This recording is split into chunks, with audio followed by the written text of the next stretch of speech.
Vamos receber o homem de Deus, depois eu volto. Pastor Tiago, ele vai estar ministrando. Permaneça em pé.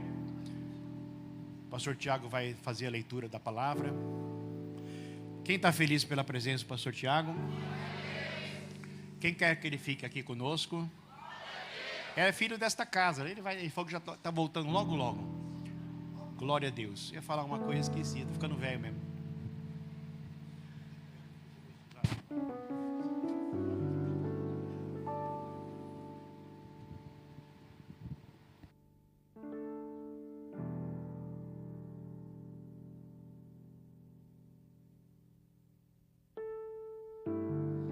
Som, começou.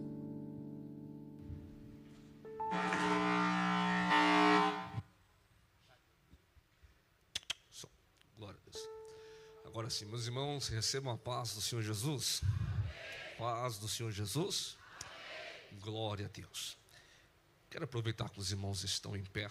Por gentileza, você que trouxe a sua Bíblia, abra comigo no Evangelho segundo escreveu o apóstolo João,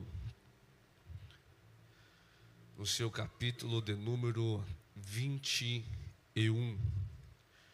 Nós vamos ler alguns versículos.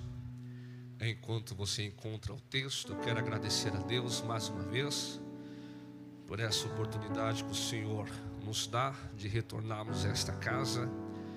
Assim como eu disse na segunda-feira, eu volto a repetir hoje na quarta. Esta é a nossa casa, e é uma casa que a gente tem um grande respeito, um grande amor, um grande apreço, uma grande consideração por esse ministério. Somos fruto desse ministério e também pela liderança na pessoa do meu amigo apóstolo Jefferson Puca. Disse ali para ele que não é fácil pregar na frente dele. A gente tenta imitar um pouquinho, mas Deus tem dado graça para a gente, né, pastor Daniel? Ao apóstolo, a bispa Valdirene, nossas referências. Amamos esse casal, amamos essa família.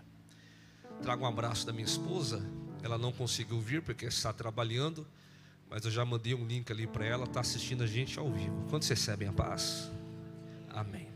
João capítulo de número 21.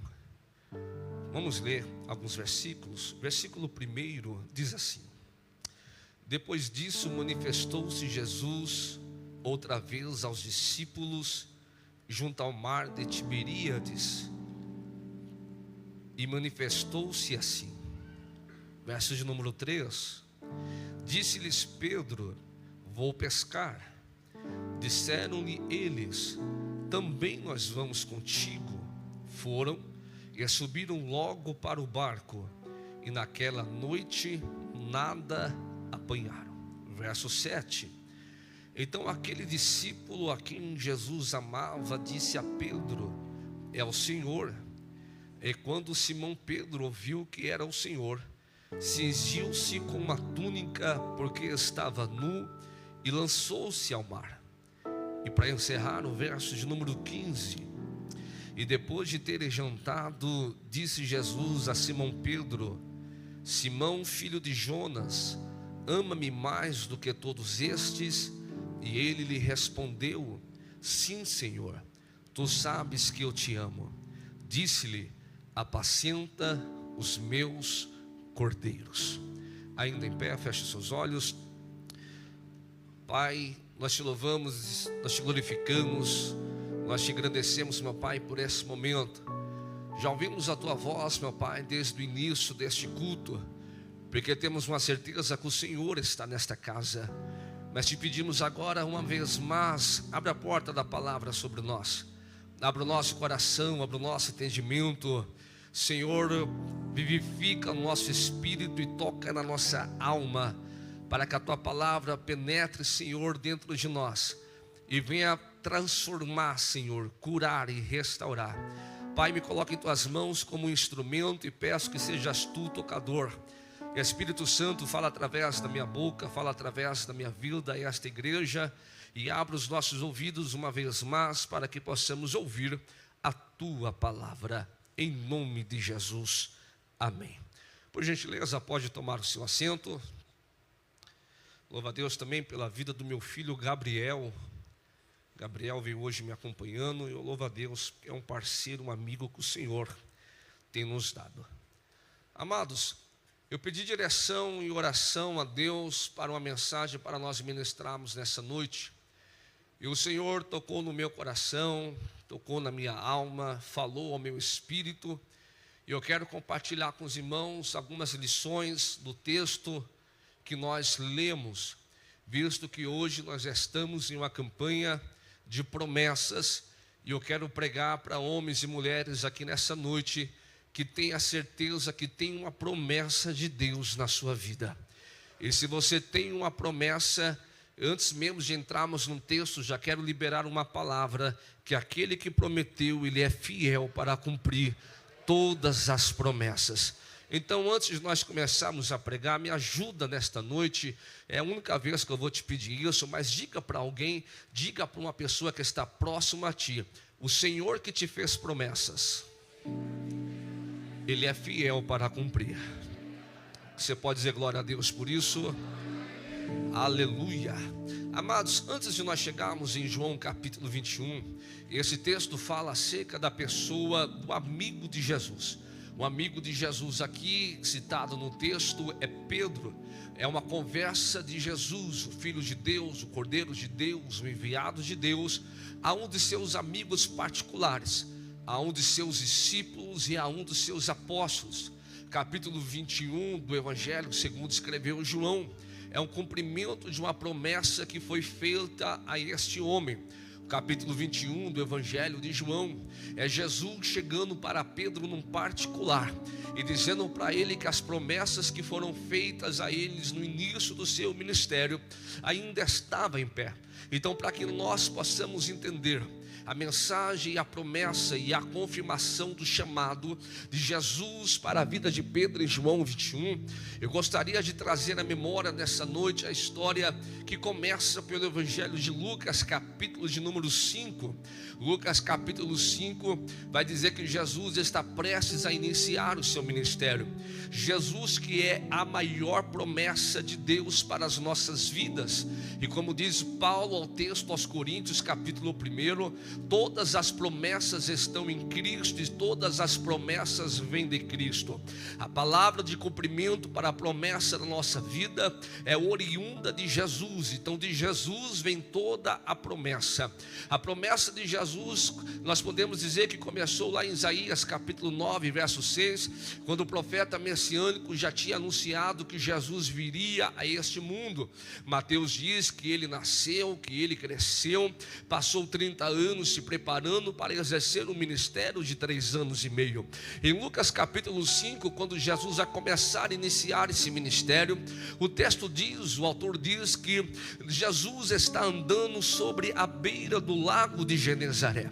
Quando Jesus está andando à beira do lago, ele vai avistar uma família de pescadores. É a família de Simão, é a família de Pedro. O texto diz que o pai de Simão, que chamava Jonas, era um pescador. O irmão de Pedro, que se chamava André, também era um pescador, e Pedro também era um pescador. É uma família que vive da pesca por profissão.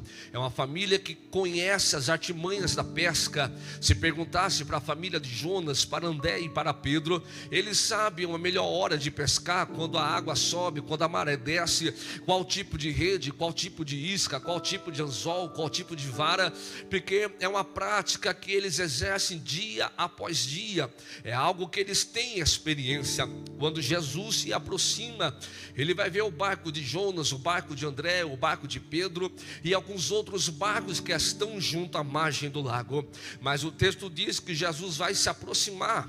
Lucas no capítulo 5 diz que Jesus avistou aqueles barcos, mas ele chegou em um barco específico. Era o barco de Simão, que estava exercendo a prática da pesca, Simão que estava lavando as suas redes, Simão que estava consertando as suas redes, porque por mais que estivesse em experiência, por mais que tivesse sabedoria, por mais que tivesse a habilidade com a pesca, Lucas capítulo 5 diz que eles passaram uma noite inteira tentando pescar, mas não conseguiram nada. E quem não conseguiu pescar não foi um pescador iniciante, era alguém experiente, era uma família experiente.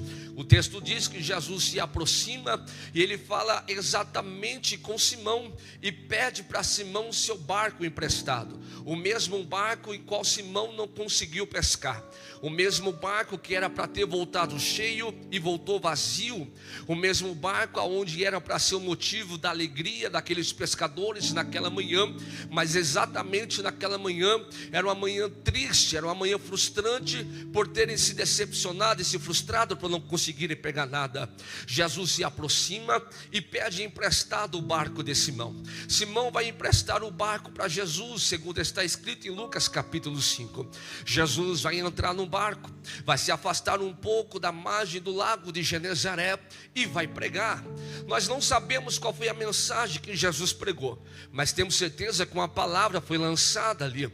Pedro ou Simão está à beira do lago, André está à beira, Jonas está à beira, a família, uma multidão que o cercava está ouvindo a palavra, por causa daquele culto que eles assistiram, por causa daquela reunião, por causa daquela manhã que escutaram a palavra de Deus. O texto diz que Jesus, após pregar, retornou à beira do lago e novamente ele chamou Simão no particular e disse: Simão, já que você entregou para mim aquilo que na sua mão não deu certo, já que você colocou na minha mão aquilo que na sua foi motivo de frustração, já que você colocou na minha mão aquilo que para você foi motivo de fracasso, então eu vou lançar uma palavra para que você entenda que na sua mão nada acontece, mas quando você lança na minha mão, tem algo extraordinário para acontecer. Eu sei que tem algumas pessoas que já estão entendendo essa mensagem. Era Jesus dizendo para Simão: você tentou na força do seu braço, e na força do seu braço você não conseguiu nada. Você tentou com a sua habilidade, você tentou com a sua experiência, você tentou com os seus conhecimentos, mas os seus conhecimentos não tiraram você da frustração que você estava. Então coloca na minha mão, Simão, e você vai ver o que eu vou fazer. A partir do momento que Simão colocou na mão de Jesus, e o texto diz que Jesus, ou Deus, não devolve nada de mãos vazias, Ele não despede ninguém de mãos vazias. E eu louvo a Deus porque a gente pode até ter entrado aqui de mão vazia, mas não vamos sair daqui de mão vazia. E Jesus disse: vai agora e tenta novamente no mesmo lugar aonde tudo deu errado.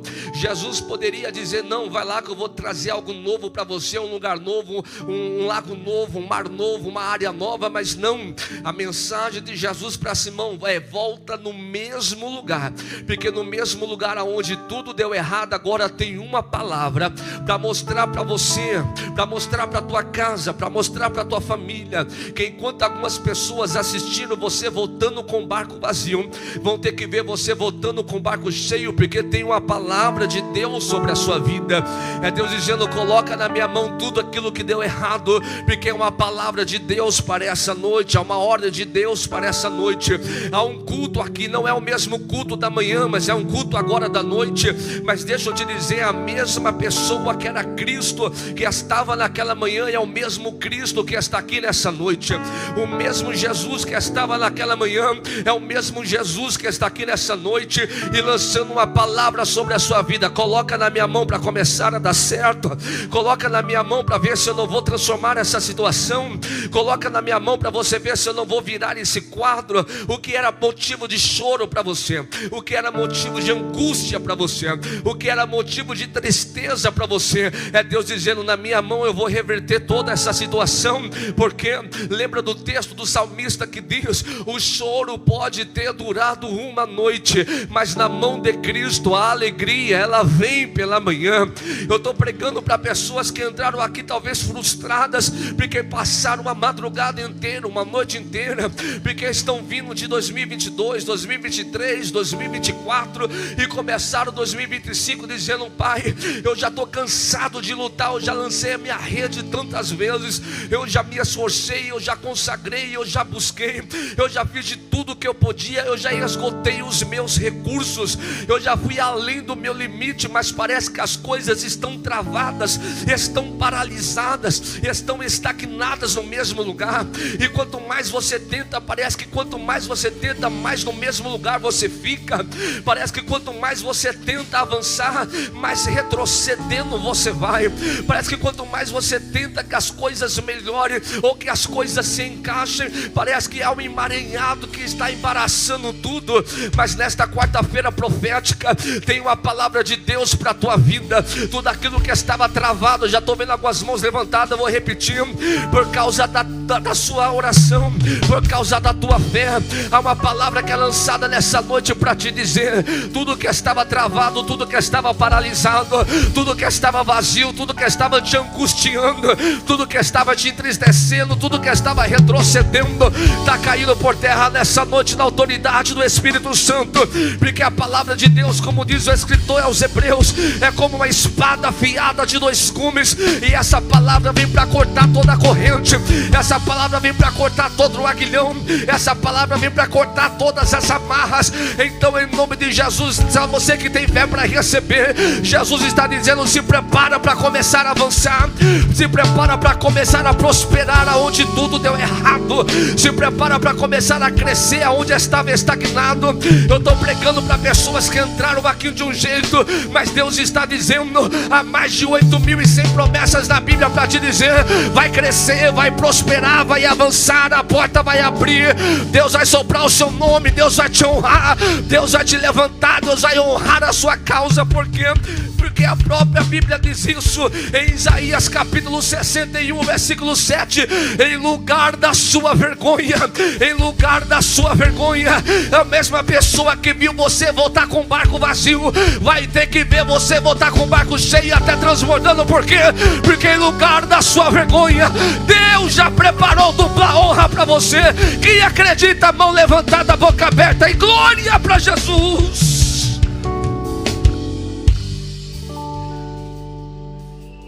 O milagre aconteceu, o barco ficou cheio. Agora o texto diz que após o barco ficar cheio, em Lucas capítulo 5, Jesus vai chamar Simão novamente, vai dizer: Simão, é a primeira vez que nós temos um encontro, é a primeira vez que nós temos uma conversa, é o nosso primeiro encontro, é o nosso primeiro contato. Olha o que eu posso fazer com você se tu andares comigo. E Jesus vai fazer um convite para Simão em Lucas capítulo 5, versículo de número 10, dizendo: Simão, você viu o que aconteceu? Você viu o que eu fiz na sua vida? Eu tenho algo maior para fazer. Lucas capítulo 5, verso 10, Jesus faz uma promessa para Simão. E que promessa é essa? Diz o texto: e de igual modo também Tiago e João, filho de Zebedeu, que eram companheiros de Simão. E disse Jesus a Simão: não temas, de agora em diante será pescador de homens. Jesus olhou para Simão e disse: Simão, a partir de agora eu não quero te chamar para algo natural, porque pescar no mar, pescar no lago é algo natural. Eu estou te convidando para algo sobrenatural. E você me aceitando esse convite, há uma palavra liberada aqui: farei você pescador de homem. É uma promessa que Jesus fez. Irmãos, olha aqui para mim. Simão, que até então estava maravilhado com o que tinha acontecido, ouviu a promessa na boca do Cristo, ouviu a promessa da boca de Jesus. Diz o texto que ele vai abandonar as coisas e vai começar a seguir a Jesus. Agora em Lucas capítulo 6, versos de número 12, Jesus precisa tomar uma decisão. E que decisão é essa? Lembra que eu disse que ele está começando o seu ministério? Ele vai escolher para si 12 pessoas ou 12 apóstolos. Ele vai formar o seu colégio apostólico, o seu grupo de obreiros, para tomar essa decisão. Lucas capítulo 6, verso 12, diz que Jesus vai subir ao monte e vai passar uma madrugada em oração, pedindo direção ao Pai. Eu não sei como é que foi aquela conversa, eu só sei que a conversa foi assim: era o pai conversando com o filho, e o filho conversando com o pai. Era Deus no céu conversando com o filho na terra, e o filho na terra conversando com o pai. Nós não sabemos como foi a conversa, mas se nós pudéssemos imaginar, era mais ou menos assim. Era Deus falando para o filho: olha, eu vou confirmar no seu coração 12 pessoas para você convidar e chamar para o seu ministério. E alguma daquelas pessoas que foram citadas entre a conversa entre Deus o Pai e Deus o Filho foi Pedro, foi Simão. Só que olha aqui para mim, Simão era conhecido próximo ao lago de Genezaré como alguém improvável. Por quê? Porque pelo fato de viver na pesca desde pequeno, pelo fato de crescer pescando, Simão abriu mão de algumas coisas, como por exemplo, abriu mão de estudar, abriu mão de estar na sinagoga. Simão era considerado um ignorante, Simão era considerado um improvável para a sua geração. Os líderes judaicos de Jerusalém olhavam para Simão e disseram: esse nasceu pescando, vai viver pescando e vai morrer pescando, não tem perspectiva de crescimento. Mas em Lucas capítulo 6 verso 12, naquela conversa de Cristo com o Pai e do Pai com Cristo, Deus falou assim a Jesus: pode chamar ele pode ser pequeno, pode ser improvável para a sua geração, pode não ter perspectiva de vida, pode ser rejeitado, pode ser deixado de lado, mas Deus é especialista em pegar pessoas assim, tirar do monturo e colocar em lugares altos, pegar o improvável e fazer dele um improvável, pegar do pequeno e levantar ele na sua presença. Sabe por quê? Jesus é especialista nisto, porque quem é grande demais não tem mais para onde crescer, já se acha grande demais, já se acha soberbo demais, já se acha orgulhoso demais. Como é que Jesus vai usar alguém que já se acha grande e que acha que não tem mais como crescer? Aí Jesus prepara uma noite como essa, onde tem homens e mulheres pequenos igual nós, e Jesus olhando dizendo para algumas pessoas: é improvável, mas na minha mão vai ser uma bomba no mundo espiritual. Eu via com as mãos levantadas, eu vou repetir isso. Alguém olhou para você e disse que você era improvável de dar certo em alguma coisa na sua vida. Alguém disse: você nasceu assim, vai viver assim, vai morrer assim. Mas está repreendido no nome de Jesus. O mesmo Deus que confirmou ao Pai está confirmando nesta noite, dizendo para alguém: Jesus te viu, enxergou em você o que ninguém enxergou. Ele enxergou em você qualidades que ninguém viu, ele enxergou em você capacitações que ninguém viu, ele enxergou em você habilidades que ninguém enxergou. Jesus te deu valor, Jesus chamou, Jesus te chamou e está dizendo: vem para algo sobrenatural, sai do mundo natural, porque Deus vai te levantar como uma bomba nesta geração, que vão olhar para você e vão reconhecer a presença de Jesus na sua vida. Oh glória! Vão reconhecer a presença do Espírito Santo. Eu estou pregando para homens e mulheres aqui que Satanás vai ter que bater em retirada quando você entrar. Por quê? Porque Deus te chamou para te entregar uma autoridade espiritual. Tem alguém aqui que está sendo cheio do Espírito Santo, e deixa eu te dizer: não tem demônio, não tem tranca-rua, não tem pombagira, não tem preto velho, não tem Maria Padilha que vai ficar de pé diante da unção de Deus que está na sua vida. Levanta a mão que eu quero profetizar. Alguém já levantou? Eu vou entregar o que Deus está dizendo. Se prepara, porque lá na tua rua, lá na tua casa, lá na tua empresa, lá no teu emprego, lá no teu bairro, lá na tua cidade, os demônios vão ter que bater em retirada, porque está chegando alguém cheio da autoridade, cheio da unção, cheio da graça, cheio do poder, cheio do avivamento. Só quem crê nessa palavra, levanta as tuas mãos e abre a boca para dar glória ao Senhor. Pai, tu não é mais um improvável, tu és uma bomba da mão de Jesus. Você não é mais alguém improvável, você é uma bomba na mão de Jesus. Prova disso que João capítulo 1 verso 42, se não me falha a memória, Jesus olhou para Simão e disse: Simão, já foi confirmado nos céus a promessa sobre a sua vida. Então vamos fazer alguma coisa. Primeira coisa que eu faço, Simão, é trocar o seu nome. Porque algumas pessoas te conhecem como Simão ou improvável, mas na minha presença você não será mais chamado de Simão, mas de Cefas, que quer dizer pedra, firme como uma rocha, resistente como a pedra. O Simão improvável era vulnerável, mas Deus olhou e disse: agora tu te chamarás Pedro, porque tu serás firme como a pedra, será firme como a rocha. Tem uma palavra profética sobre isso. Era Jesus dizendo para Simão: se prepara, não é qualquer vento que vai te derrubar, não é qualquer prova que vai te derrubar, não é qualquer luta que vai te derrubar, não é qualquer adversidade que vai te derrubar. Por quê? Porque Deus te chamou como pedra firme e forte. Eu quero profetizar, só quem tem fé para receber.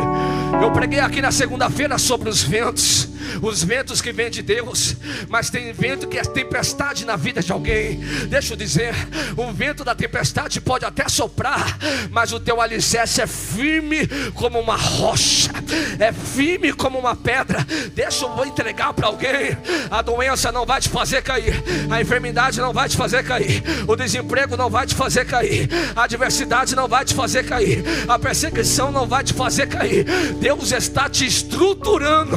E deixa eu dizer algo para você, que eu disse para alguém essa semana: bons marinheiros são feitos em grandes tempestades. A tempestade pode até passar, mas é para você ficar mais forte. Quanto mais prova, mais forte você está ficando. Quer ver a prova disso? É que muita gente não chegou aonde você chegou, mas olha você aqui, Deus te sustentou, rapaz. Bom, como é gostoso pregar aqui. Eu falo para o apóstolo, eu posso falar isso aqui sem medo. Aqui é uma das únicas igrejas que eu faço questão de pregar, não menosprezando as outras de forma alguma. É porque esse altar é tão cheio de Deus, e é uma igreja tão espiritual, que fica fácil ministrar. É porque Deus está nessa casa, irmãos. Mas vamos aqui, nós precisamos chegar em João 21. Jesus convidou a Pedro, fez-lhe promessas, acrescentou-lhe um novo nome. Lucas capítulo 6, verso 14. Depois que Jesus desce do monte, Pedro tem o privilégio de ser o primeiro a ser chamado por Deus, a ser chamado por Cristo para o ministério.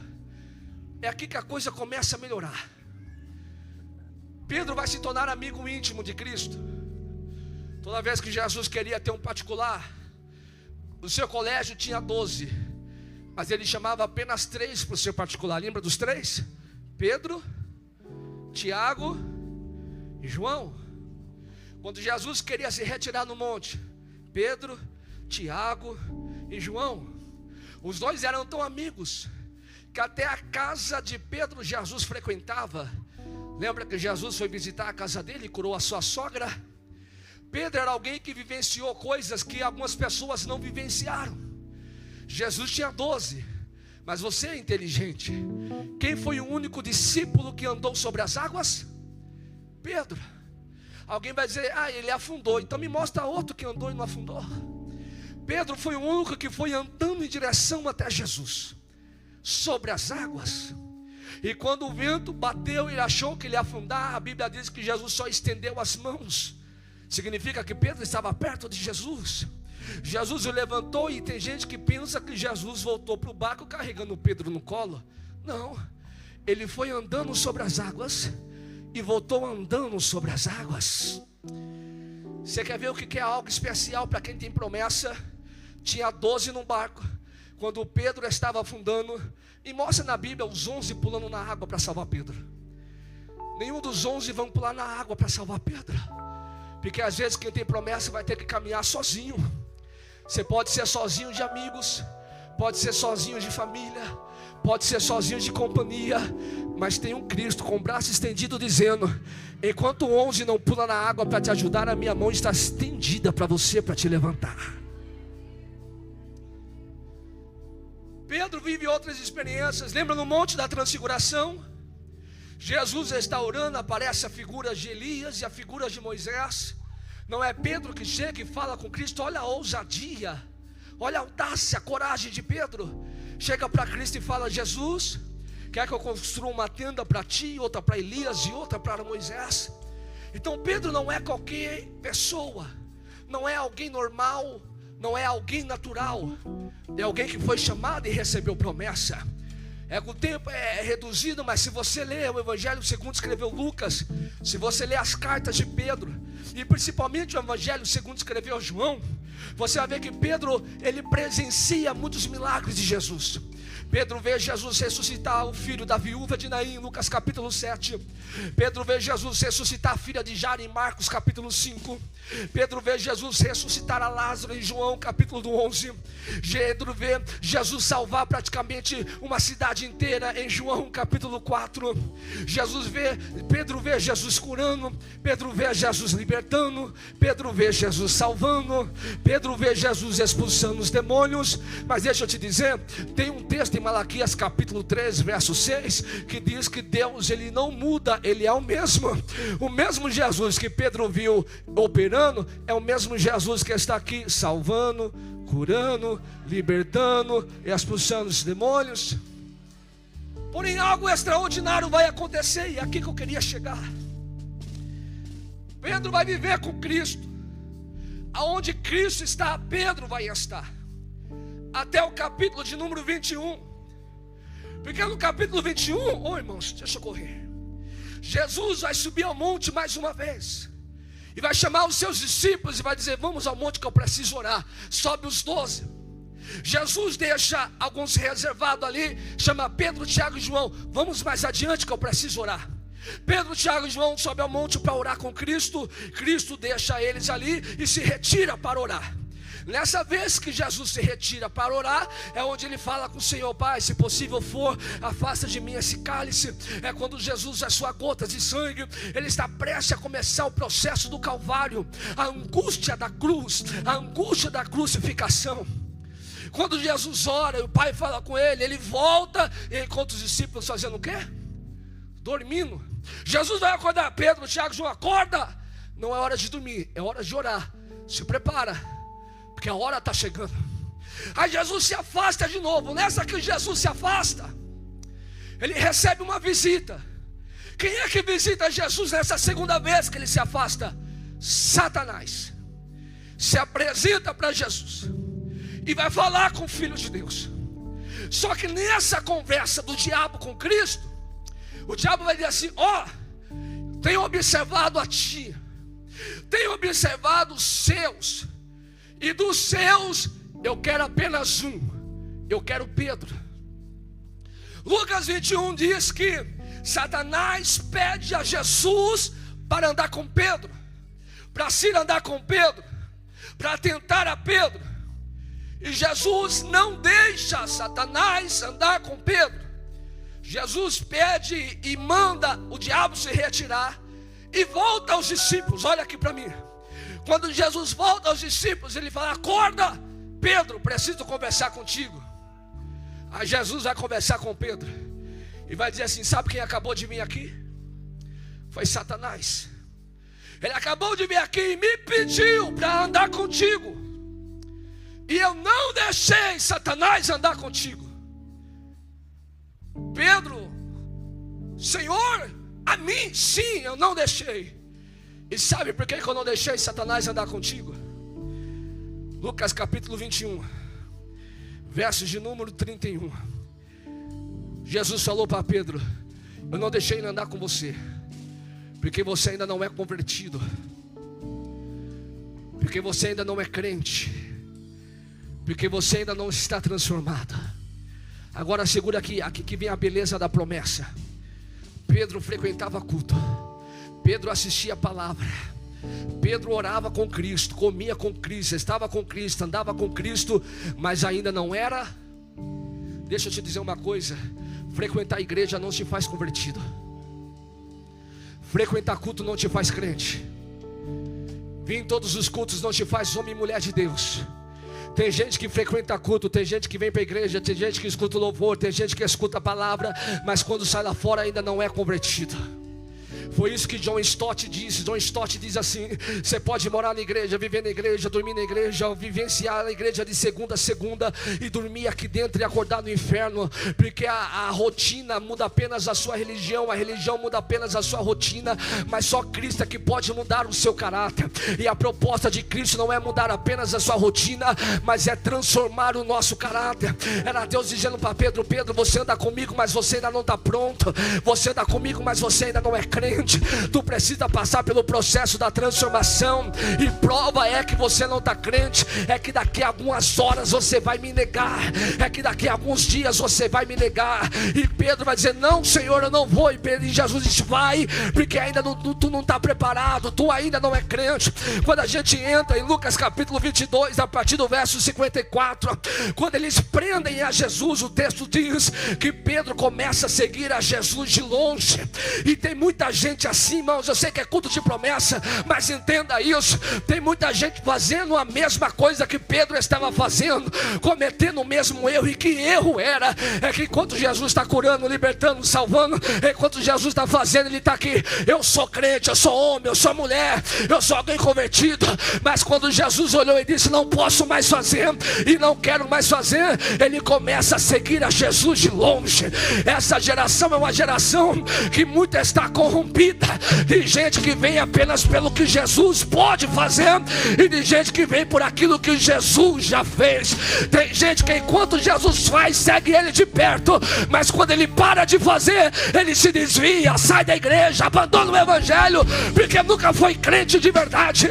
Mas aqui eu louvo a Deus, porque tem uma igreja ensinada, tem uma igreja instruída, que veio aqui não por aquilo que ele pode fazer, mas veio aqui por aquilo que ele é. Se isso é verdade, só quem veio adorar a ele. Eu não sigo a Jesus pelo que ele pode fazer, eu sigo a ele pelo que ele é.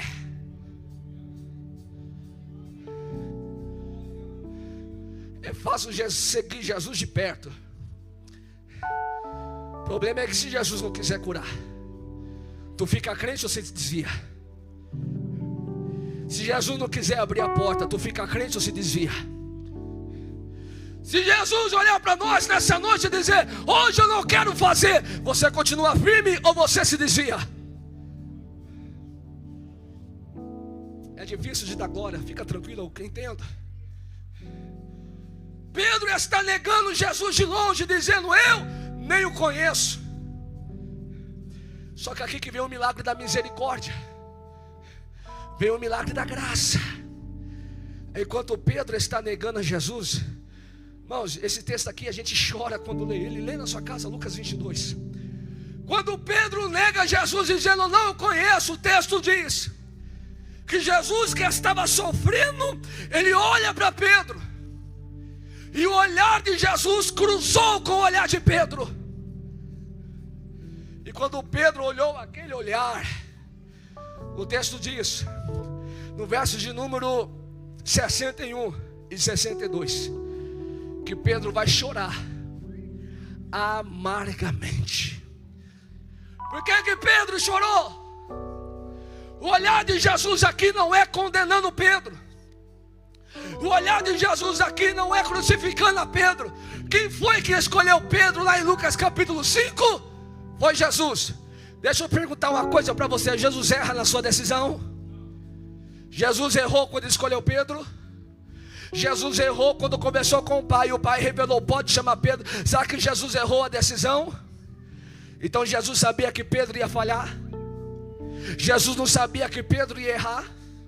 Jesus não sabia que Pedro em algum momento ia fraquejar na sua fé? Jesus não sabia que Pedro erraria no meio da sua caminhada? Mas mesmo assim Jesus errou quando escolheu Pedro? Não. Foi isso que Jesus disse com o olhar. Quando a ficha de Pedro caiu e Jesus olhou para ele dizendo: Pedro, eu já sabia que tu ia errar. Eu já sabia que tu ia me negar. Eu já sabia que tu ia falhar. Eu já sabia que tu ia fraquejar. Mas eu não errei quando eu escolhi você. E não errei quando lancei uma promessa sobre a sua vida. Deixa eu entregar algo que minha hora está acabando. Jesus está dizendo que Ele conhece a gente. Ele sabia que muitas vezes nós erraríamos. Sabia que pisaríamos na bola. Sabíamos que somos seres falhos, muitas vezes limitados. Jesus não cobrou de nós perfeição, porque Ele sabia que em algum momento Ele ia errar. Mas como diz a carta aos Romanos capítulo 3, isto é a graça, Deus dizendo: olha, se fosse por merecimento ninguém seria digno de promessa. Mas a graça de Deus, ela vem para dizer: não é porque a gente merece, é por amor que Ele vai cumprir em nós as suas promessas. Era Jesus olhando para Pedro e dizendo: Pedro, nenhuma condenação há para a sua vida se você andar comigo. Era Deus dizendo para Pedro, que está em 2 Coríntios capítulo 5 e o verso de número 7: Pedro, as coisas velhas se passaram e eis que tudo se fez novo. Eu não olho para o teu erro, eu não olho para o teu passado. Eu prefiro perdoar você do que te perder. Eu prefiro te perdoar, te abraçar, cumprir as promessas de te levar para o céu, do que perder você para o diabo. Deixa eu repetir isso daqui, porque tem gente que entrou aqui sendo acusado pelo inimigo, e o inimigo dizendo: você não é digno da bênção, você não é digno da vitória, você não é digno da promessa. Mas toda sentença de acusação está caindo por terra, porque Deus está dizendo: eu prefiro te perdoar, eu prefiro te abraçar, do que perder você para o diabo. Eu disse que eu ia pedir isso só uma vez, mas eu vou pedir de novo. Diga para alguém, diga com fé, diga com coragem, diga com autoridade: Jesus prefere te perdoar do que te perder. Não, diga, Jesus não te perde. Jesus não te perde. Jesus não te perde. Eu vou repetir por causa daquela mão ali, aquele glória ali. Jesus não te perde. Ele prefere te perdoar. Ele prefere te abraçar. Ele prefere restaurar. Ele prefere regenerar. Ele prefere curar. Ele prefere tratar. Ele prefere fazer um vaso novo. Mas Ele não te perde. Você é propriedade exclusiva do Cordeiro de Deus. Ô Pedro, Jesus te perdoou para não te perder. Eu vou fechar a Bíblia, que eu tenho só 5 minutos. Quem aguenta me ouvir mais 1 hora, diga glória a Deus. Então você vem no próximo culto que o bispo me convidar. Escuta, Pedro recebe o perdão. E quem é perdoado se arrepende. O arrependimento é um sinal do perdão. E arrependimento é diferente de remorso. Jesus não quer remorso, Jesus quer arrependimento. E qual que é a diferença do perdão e do remorso? Do arrependimento e do remorso? É que o remorso carrega um sentimento de culpa, que te faz pedir desculpa hoje, te faz pedir perdão hoje, mas quando passa o sentimento da culpa, amanhã está cometendo a mesma coisa. Tem gente que nunca se arrependeu, mas vive em remorso. Pede perdão hoje, amanhã peca de novo. Pede perdão hoje, amanhã te ofende de novo. Pede perdão hoje, amanhã te critica de novo. Pede perdão hoje, amanhã se levanta. Isso não é arrependimento, é remorso. E o arrependimento? O arrependimento te faz abandonar a prática do erro. É o que diz a Bíblia: aquele que confessa e deixa, alcança misericórdia. Quando Pedro se arrepende, e eu queria falar sobre a cruz, nesse intervalo do arrependimento de Lucas 22 até João 22, mas não dá mais tempo de falar sobre a cruz.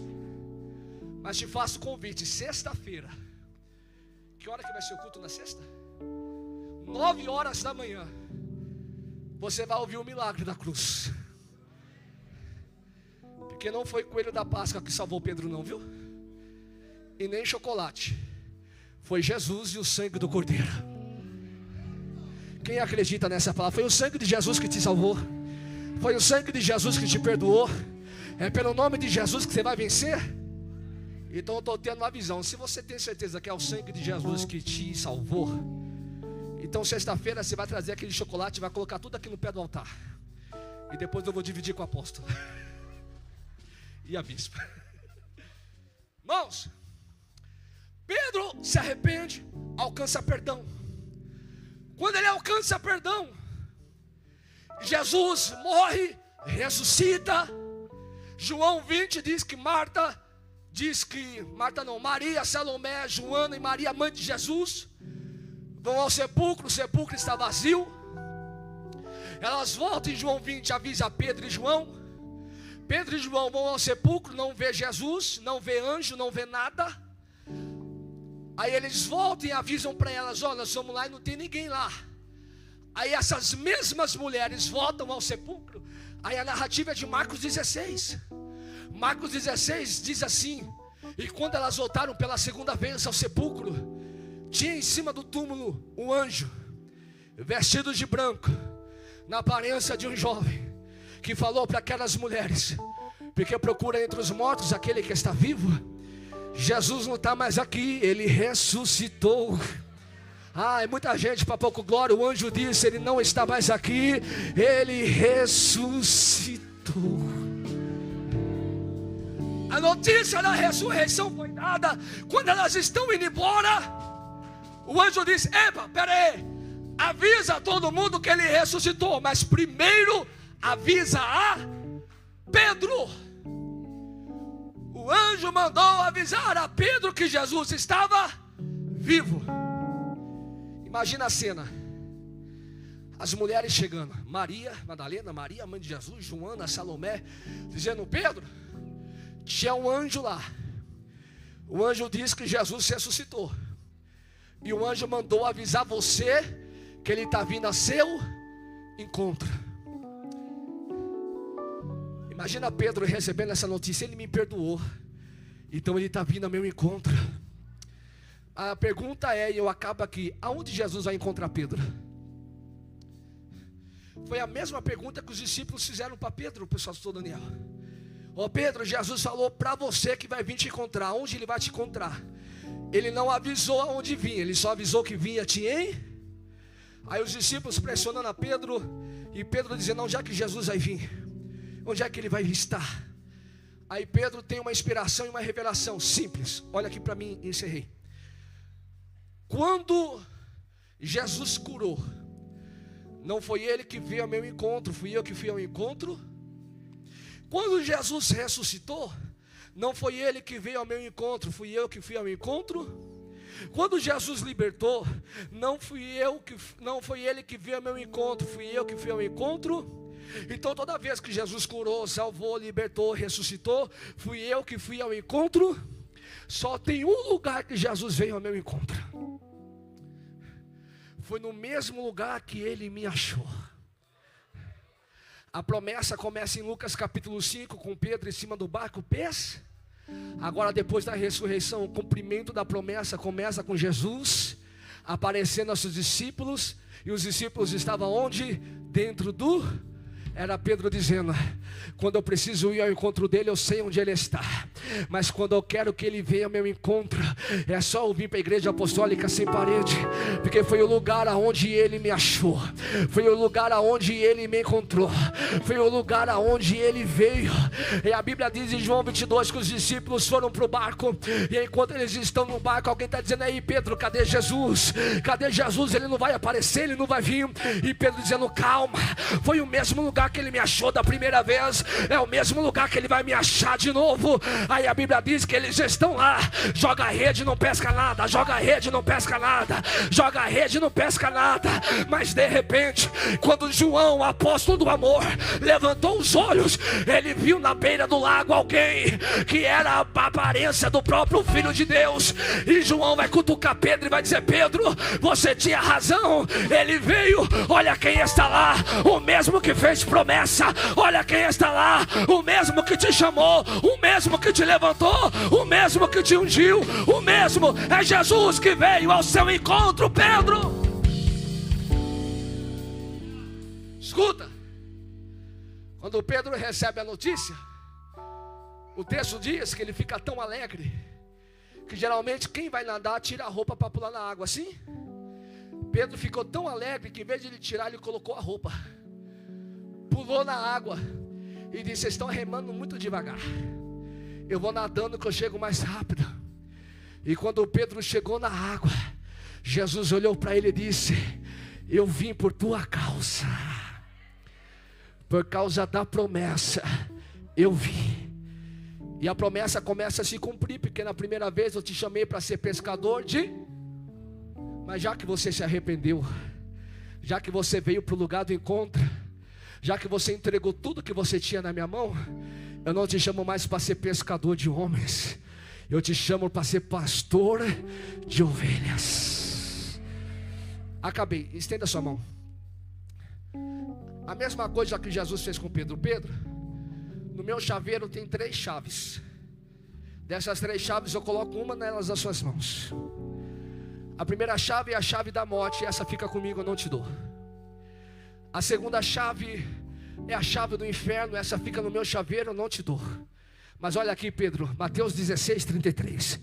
Eu estou tirando do meu chaveiro a chave do reino dos céus para colocar na sua mão.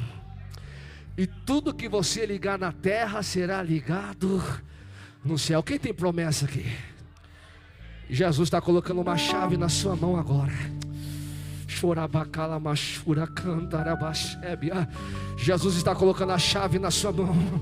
Você veio para a campanha, Jesus está colocando uma chave na sua mão. E a promessa vai se cumprir, porque aquele que prometeu é fiel para cumprir a boa obra iniciada na sua vida. Então, em nome de Jesus, levanta a mão assim. Segura a chave da reino dos céus, segura a chave da promessa, segura a chave da vitória e toma posse dela. Só quem crê nessa palavra, agora eu vou imitar o apóstolo, dá um pulo nessa cadeira e diga glória a Deus.